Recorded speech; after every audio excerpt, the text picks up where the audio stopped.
Welcome to Wheels, Deals, and Meals, where we talk all things good food, good business, and good cars.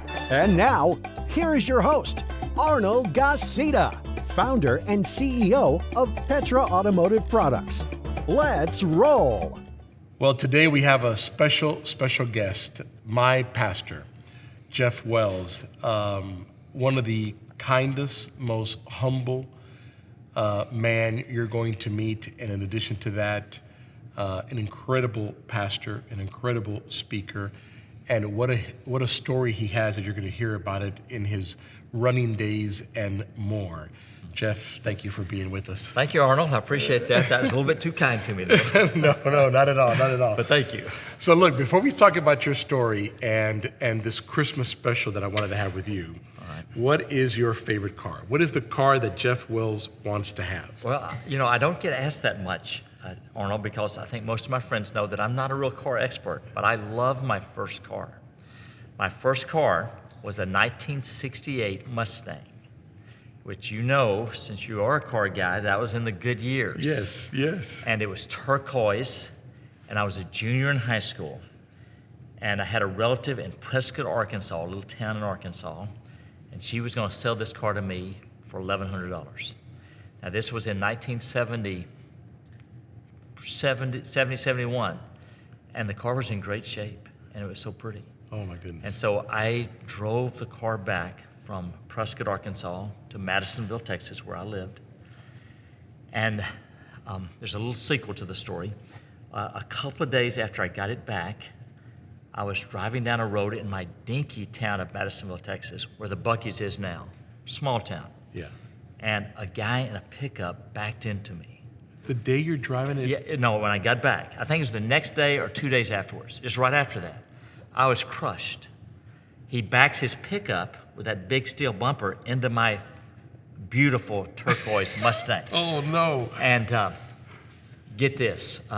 So he said he would pay for it, and rather than do insurance, and it cost $40.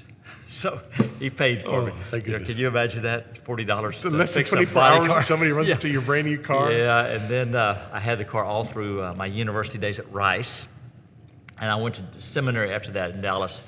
And a couple of years in, something was going wrong with it. It wasn't working right, and I made a real mistake. If you had been around, I could have got your opinion, and you'd have talked me out of it. But the mechanic said, Jeff, this car is flawed, and it's not worth fixing, and I'll buy it for $250. And so I made a real mistake. I sold it for $250. Yeah, my next question would have been, you obviously didn't know this mechanic very well. Because I think he might have tried to pull one on you. He might have pulled one over. But I do regret that I did not. But can I quickly, even though I'm not a car guy, can I tell you about two other vehicles? Yes, please. Okay. So I lived the 80s in Oregon. I went there to run with Nike, and my wife and I stayed. I got married, met my wife, married, and we moved to more of a logging town, Roseburg, Oregon, an hour south of Eugene. And that's really the logging capital of the United States in terms of the trees that come around there. So it's a little bit rural.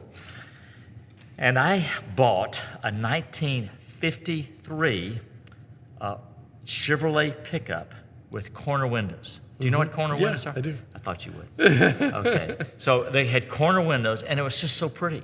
It was kind of sky blue. Yes, So it was real pretty. And it didn't look pristine, but it looked good, and it ran. And there, you took your own garbage to the dump. So they're actually very popular. And that blue that you're talking about, or greenish, I think they also had like an orangey version.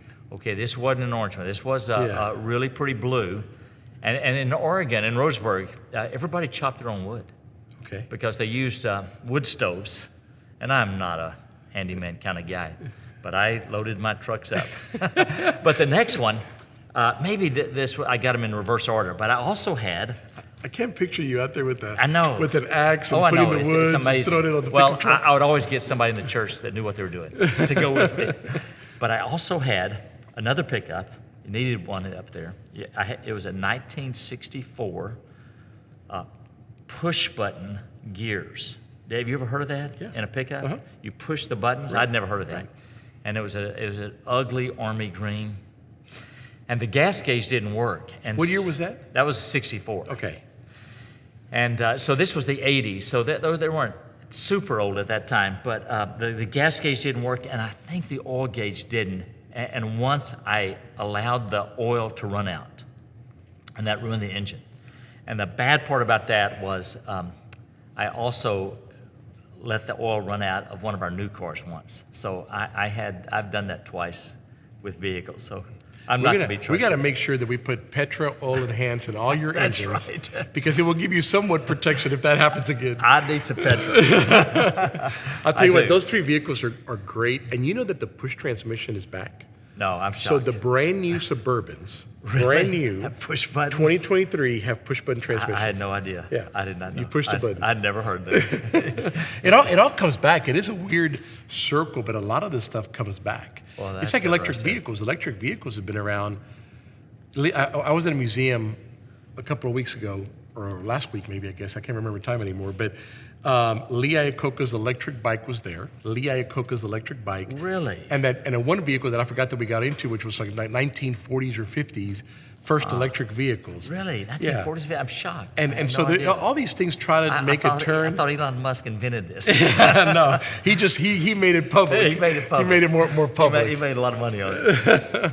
All right, Well, of all the interesting. places you've traveled, and I know you've traveled a lot, what is your favorite place? I call my favorite city London. For years, I thought it was Paris, but I spent some time in London during the 2012 Olympics. And I decided, no, London's my favorite. However, there's no place like Israel and Jerusalem. Each year, as a pastor of WoodsEdge, I take a trip to a tour of folks to Israel, and it's special. Being out on the Sea of Galilee where Jesus was, being in the Garden of Gethsemane, which we know is the exact spot where he was before the night before the crucifixion. In fact, Arnold, you've been with me, of course, you and Veronica. So that's something special about that. Although this year, because of the war, I will not be going. Yeah. But maybe those 2 places. Well, look, I think both of those, I've been to both. I'm with you. I agree with you. I think London is one of my favorite cities as well. Do you have a favorite city? Yeah, I mean, I would say London and Paris are probably going to be in my top 2. Top 2. Okay. Wow. We like the hustle and bustle of it. Yeah, me too. You know, I can't sit still. I got to be doing something. London is really fun. I think if you ask my daughter Victoria, she's going to say London. I think if you ask my wife, she's going to say Paris. Oh, yeah. It's between those 2 cities. We really have a good time in those cities. Wow. Israel, I think, for any believer, Yes. is going to be Special. It's going to be special. It's going to be a It is. favorite. It is. On your tour, you talk about the Sea of Galilee.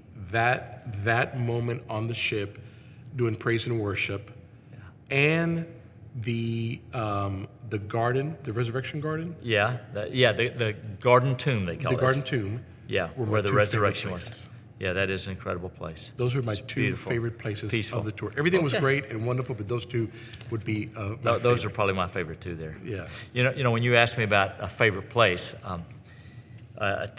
your typical guest might be thinking, well, so it's a great place to drive and things. Well, for me, of course, since I was a marathon runner, it's the places to run.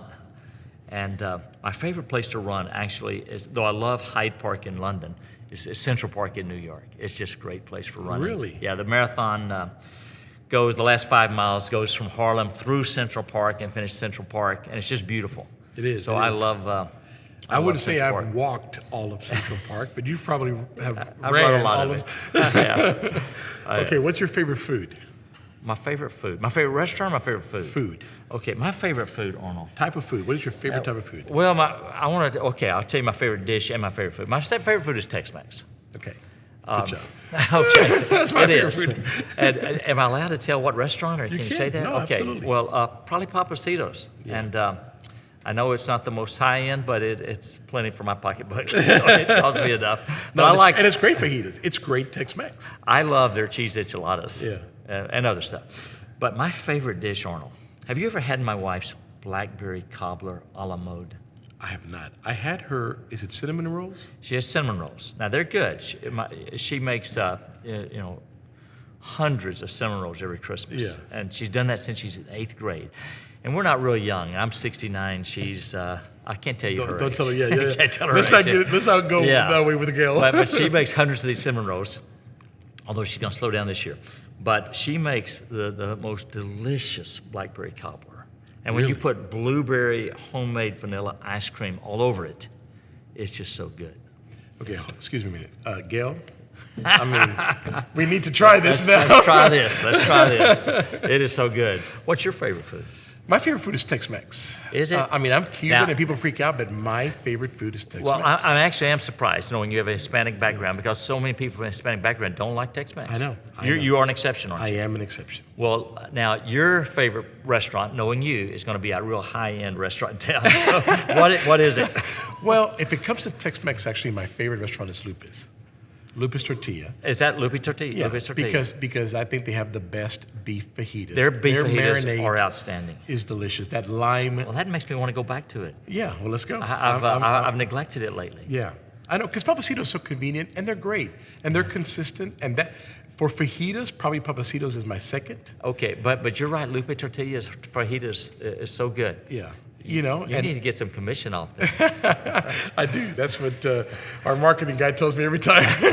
You mentioned these places. Well, what is your favorite dish? My fajitas. It'd be fajitas. It's fajitas. My favorite. Listen, chips and salsa, I love that. fajitas, charro beans, rice, and tortillas. I'm happy, and You're I can happy. eat that day after day after day. Wow. My wife will tell you, it's like not again, not fajitas again. I could do it every day. I could too. Fortunately, so could Gayle. Oh, good. Yeah, but let me But tell you. Veronica's true Mexican, so she likes the real. Oh, the, she can't the do Tex-Mex pozole, then. the- No, the- she the- can't do the- Tex-Mex. She's from Mexico. She can't do Tex-Mex. Yeah. Can she? Well, I've got a little story about my Tex-Mex. My wife and I normally, as you know, we have folks from our church over to our house. Usually we do it twice a month, back-to-back nights, because Gayle gets the house all ready. She gets the table. She arranges flowers. She does a lot of work. She makes 4 or 5 desserts, including the blackberry cobbler. But then she orders Papacitos fajitas. And so we've got 24 people coming. And my wife has always, whether or not whoever's there, has to have twice as much food. She cannot run out. So she orders tons of food. And so I get to eat leftovers all week. And it's so good. I'm eating, the next morning for breakfast, I'm eating beef fajitas. Eggs with fajitas. That's it. I'm just eating beef fajitas. And then we got dessert. And it includes the Papacitos. She buys one. What's their great? It's cake. Oh, tres leches. Tres leches. Oh, it's so good. It's so good. We really so- should get a commission from Papacito for this one. No, call those folks up. Listen, But I enjoy it. I eat all week. I'll tell you what to do with leftover fajitas, because I do the same thing. Veronica will tell you that I always exaggerate in buying, but I feel the same way. I don't want nobody to not get seconds. That's if they're how Gayle hungry, is. I want them to Plenty of enough. food. So the next morning, especially we have guests that come over and they're spending the night at the house, I will wake up early. I'll make some eggs. I'll take the fajitas. Yeah. Get the Papacito salsa. Yeah. So Oh, when yeah, you're we warming, have when you're plenty of reheating, that. when you're reheating the fajitas, plenty of that. throw the salsa in the fajitas. Really? And heat it up with the salsa. Then get a tortilla, a little bit of egg, the fajita with the salsa, and Hey, you are talking. We're going to have to all go out to eat some food here now. That's So good stuff. it's good. It's yeah, good. it is. I love it. All right, Jeff. So tell me your story. So you were born. Just one more note about Papacitos. Okay, so I spent the 80s in Oregon. Oregon has lousy Tex-Mex. Do you know that? I do. California has lousy Tex-Mex. Yeah, it's so rare to go up north in so many places. So it's It bad. is. Okay, I'm done with Tex-Mex. But just a little thing on that. Uh-huh. When I was transferred when I worked for my previous company to Azusa, California, outside of Los Angeles. Even LA doesn't have good? No. That's surprising. And I went simple things like homemade tortillas you couldn't find. Amazing. And it drove me crazy. So one day, and I kept telling the staff about how great Papacitos was. Yeah. I had to flown in. Did you? So that they can taste. This is what I'm talking Arnold, about. I'm really surprised you haven't opened up a chain out there in the West. Maybe when I retire. There's a Maybe when I bunch of retire. Texans out there. All right. So tell me the story. Where were you born? I was born in that little town, Madisonville, Texas, and there's a story behind that. Where Buc-ee's is today. Where Buc-ee's is today. Now, Buc-ee's wasn't there when I was growing up, and there were 3,000 people in the town, still is 3,000 people. My dad's from there. He met my mom, who's from Arkansas, and he moved her back to Madisonville. But my dad's a pipeliner, and he spent his career going all over the United States and working on oil and gas pipelines. But wherever he was, when it was time for the 5 of us kids to be born, 4 girls and me, we would drive back so we could all be born in Madisonville.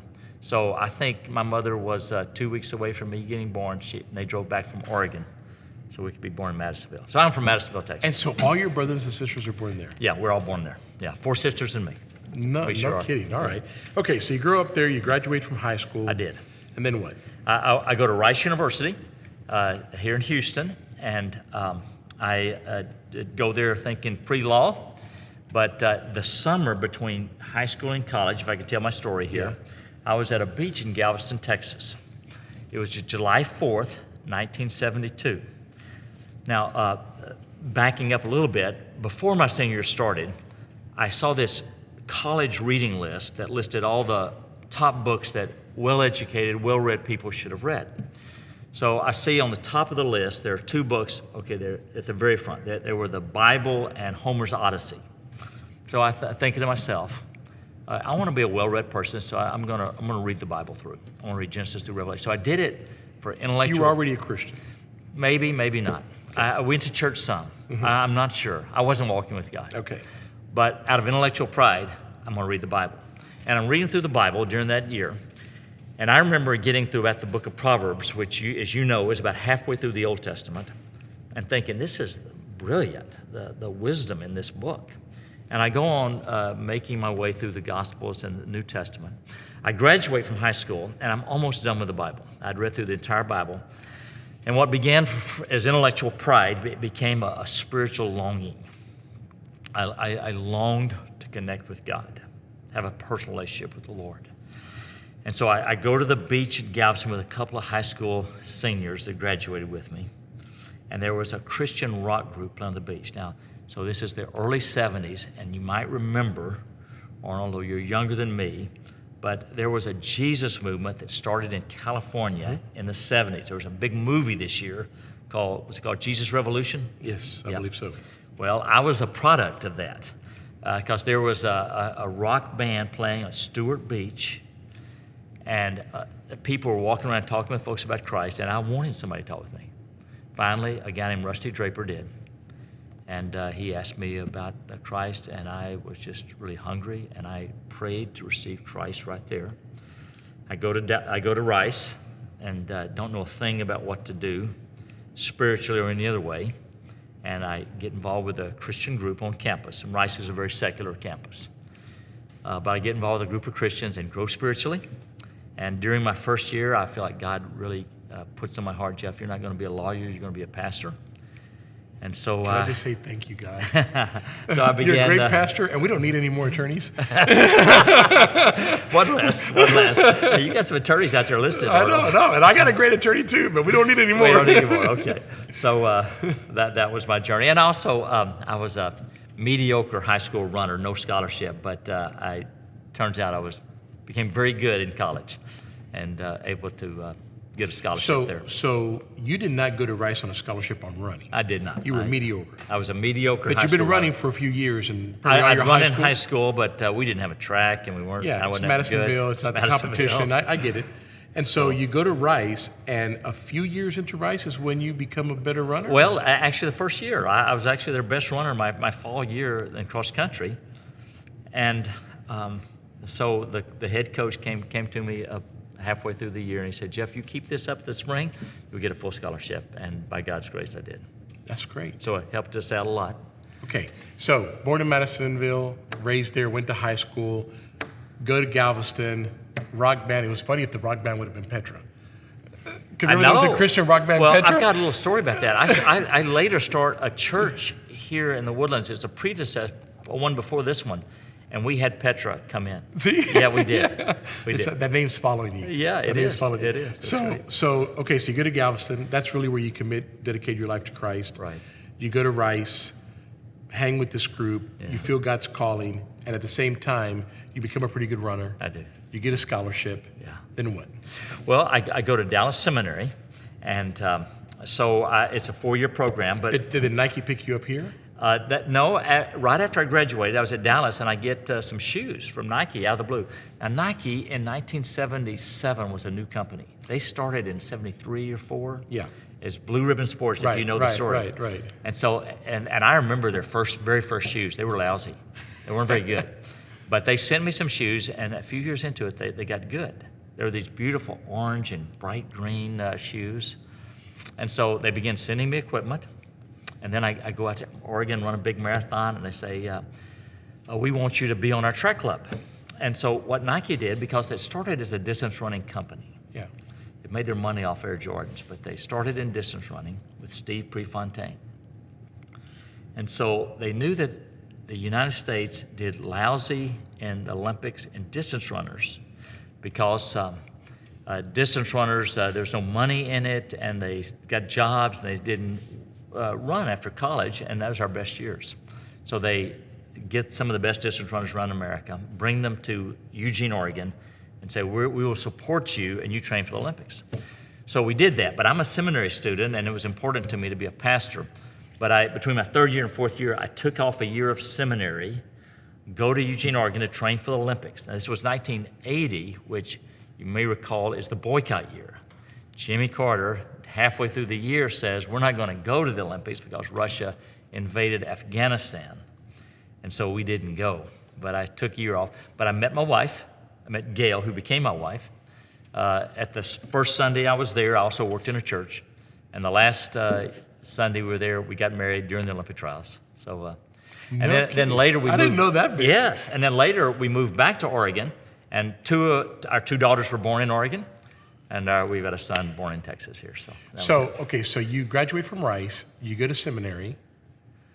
That's where you get the Nike shoes. Yeah. You take a year off. You go run. Yeah, and so I'm running almost with Nike. go to the Olympic, maybe. Yeah, I was. Bet you met your wife. Fourth in Olympic trials, but yes, met my wife, and we married. And you got married, Yeah. and then you came back and finished the year. Finished seminary, go back to Oregon. And seminary was in Dallas. Seminary was in Dallas. Where? It is east part of downtown. Do you know the east part of downtown Dallas? Do you know Baylor Hospital? Yes. It's right a couple of blocks away. Okay. Yeah. Is that where they're all like making those new like restaurant warehouses places? You know, it's been so long since I've been around there. I don't know, but they had these huge homes down Swiss Avenue. It's a plenty good area. Yeah. But so that's where it was. that's where it was. And then so you graduate. Now you're married when you graduate. We graduate. We go back to Eugene, Oregon, and we spent 9 years in Oregon, Eugene and Roseburg, Oregon. Pastoring, and then I felt like God wanted us to start a church in Houston, and we load up in a U-Haul and come back. We've been here 35 years. 35 years. Yeah. Started WoodsEdge 30 years ago, and just recently celebrated our 30th anniversary. Well, look, nobody's got to tell you this. I think you know God uses you greatly. Well, thank you, Arnold. Thank you. And you should let folks know that you're one of our elders here, and you're an excellent elder. Well, I appreciate it. I thank you very much for that. But we got great leadership here at this church. We do. All the elders are incredible. The team, the whole team. I got saved when I was 10 years old, and so here in the U.S. You already in the U.S. I came when I was 7 months old. Wow. So I got saved in children's church at a Spanish church. And the pastor of the children's church was Frank Padron, who passed away a few years ago. Wow. I went to his funeral. Did you? Right? Really? Because he was my spiritual. He was your spiritual leader. Was that in Houston? It was in Houston. Wow. It was the first church we went to in Houston when we moved from Miami. Wow. Where was it? It was in I would call the Mexican Hood over there by Cross Timbers and 45 and Tidwell, that area over there. Amazing. And so I was 10 years old. And my point with that is that I've seen a lot of churches, and I've been involved in ministry for many years. No church is perfect, right? Yeah. But why didn't you go to it? Why didn't your parents take you to a Catholic church since? Because Cuba. So my grandfather, we were Catholics in Cuba. Yeah, sure. We were in Miami. Yeah. My grandfather had leprosy. Amazing. And my cousins were Christians. They asked the pastor to come pray for my grandfather. Wow. And my grandfather got healed. That's great. And the entire family so now you went to gave their lives to Christ. Amazing. And my grandfather, so I'm 53, so I'm talking about 53 years ago when my grandfather got healed. Wow. My grandfather passed away last December at 98 years old. Amazing. That's a great We story. all said, there was actually a joke in the family going, we're all going to die and he's still going to be alive because he was touched by God. He had leprosy. That's something. Yeah, which is very unusual. Yes. They think that he brought it from Cuba. And so, by the time that they diagnosed him, he was secluded in the room. Nobody could see him. This pastor who had no fear gets healed. Gets healed. Did the pastor go in the room with him? Yes. And then after that, there's a whole series of events. But Isn't that great? He got healed, and then they started having home services at the house. And Amazing. my parents had bought a house. Wow. They asked the pastor to come dedicate it. Yeah. And he said in the prayer, because they weren't 100% in yet, just like we're dedicating this house, we pray that one day they'll dedicate their lives. And that moment crushed them. And they gave their lives there. Amazing. Yeah. Well, you're part of the legacy of that pastor For sure. and For of your sure. grandfather, Yeah. aren't you? Yeah. Oh, there's a lot of legacy there. Well, can I pick up on the story of healing and leprosy? Yes. Perhaps my favorite story with the life of Jesus involves healing of leprosy. It's in Mark 1:41, 45. And you know it, but I'll tell it for our audience, is that what makes this story interesting is that lepers at that time were completely ostracized because not only were they concerned about the physical contagion, but it was a mark of shame if you got leprosy. They felt like either you or your parents sinned terribly. You were completely ostracized. So you were completely shunned by people. Nobody touched you. Nobody got close to you. So he approaches Jesus and is asking him to heal me. And Jesus does this. Often Jesus will touch a person to heal them or some way heal them or pronounce healing. But the text says that Jesus specifically, before he heals him, puts his hand on him, touches him, and then he heals him. And it's just such a heartwarming because this man hadn't been touched. Yeah. And his compassion. It talks about his compassion. Yeah. So I love that story. Yeah, that's it. That'll be a different podcast. But that's how we became Christians. That's what opened the door to all of us becoming Christians. Wow. That's a long way to say this. That's what a legacy. You have built an incredible team here. Well, thank you. And it all starts at the top. Yeah. Don't change. Okay, thank you. Well, I got a few more years. Not a lot. Don't change. Okay. One of the reasons I wanted to have this Christmas special is, every year the world is in more chaos. Yeah. I think everybody, whether they're Christians or not, will say, man, everything seems upside down. Common sense is gone. If it's not one war, it's another war. We obviously have a war now in Israel. So I thought I think we take for granted the Christmas story. Yeah. And I thought it would be great for you to remind our listeners of the Christmas story and the significance today. Okay. The first Christmas is the most important Christmas because that's when Jesus came. But it is ever relevant, more relevant than anything else. Christmas, the basic story is, in some ways, it's more fantastic than anything we could read in fiction. I mean, to think that the God of the universe, the creator of hundreds of billions of galaxies with his mere breath, that God would care so much about us fallen humans that he sent his own son, who is also God the Son.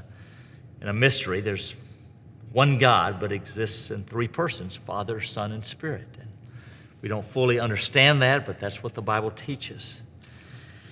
And that God the Father would send God the Son to become a human being. It's the most incredible miracle of all, and it's the miracle behind all other miracles, including the healing of your grandfather from leprosy. Because if God became a man and lived a perfect life, and then he dies on a cross to pay for our sins, to give us salvation, and rises again on the third day, it's just everything else is based on that God does for us or could do for us. And as you say, Arnold, I mean, there's so much pain out there. Pastoring a large church for a long time, every single person in our church has problems and struggles. We all do. That goes with life in a broken, fallen world. But there is hope, and there is forgiveness, and there is love, and there is life in the God who made us. And down deep, the Bible says that all of us know that there's a God there. We may Some folks may pretend that there's not a God there, but the Bible says, down deep, he put this in us that we all know. And this God is crazy in love with us, and it's just the most incredible thing ever. And so, Christmas can be a great family time. It can be a great fun celebration. It can also be a hectic, over-busy time. But the heart of it is God's great love for us in sending his own son to become a little baby who was helpless and needed his diapers changed. And Arnold, just this week, not for this show, but just I've been thinking about this week to think that this man who lived a life like no one's ever lived, he taught like no one has ever taught. He did miracles like no one has ever done. And countless millions of us have changed our whole life because of him. To think that he is not only man, but he's God, it's almost too much for the human brain to take in. But it's the God we have. It's a love story. It's a love story. It's what has been called a sacred romance. Yes. It's not a philosophy. It's not a religion. It's not rules and regulations. It is a love story. And amazingly, the God who loves us wants us to love him back. And we can do that. A lot of times people think that they got to earn the salvation, or if they get saved, they got to pay all this price to keep that salvation. Yeah. Why do you think people think this way? And I think everybody, I think us Christians too, sometimes we do. Sometimes we keep remembering of, man, I should have done this, or I failed at this. And it's hard to grasp the love and the forgiveness and the grace of God. Well, you put your finger on C.S. Lewis, who is a great scholar at Oxford University, who was a vocal atheist, and God revealed himself to him, and he becomes a Christian. And C.S. Lewis was once, he walked in on a group of students at Oxford who were debating, how does Christianity differ from other religions? And C.S. Lewis immediately said, that's easy. I can tell you what's the most important difference. It's grace. Every other religion is about you earn your way to heaven in one way or the other. But he says Christianity is not. It is not a religion of earning. It is a religion of grace. It is a free gift. And it is an astounding thing, and it's so counterintuitive to us because we all want to earn things. Mm-hmm. Arnold, when I was growing up, like so many people, I think I wanted to earn the approval of other people, and I wanted to impress people, and I wanted to make the best grades in school. I wanted to be the best athlete that I could be, and so I know all about performance. And I still have to remind myself as a Christian, I'm not on probation. and I cannot. You don't have to qualify? I don't, and I don't have to make God can't love me more because he loves me perfectly.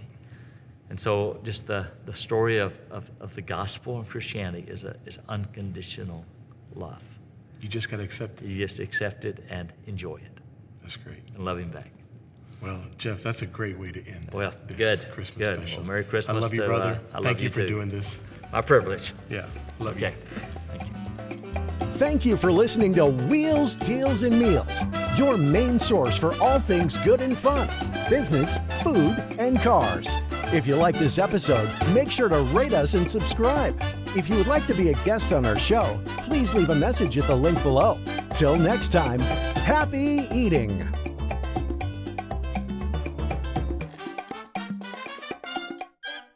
Hey guys, I appreciate you watching the show. Right now we're getting about 12,000 impressions and about 2,500 views on all our podcast outlets, which is incredible.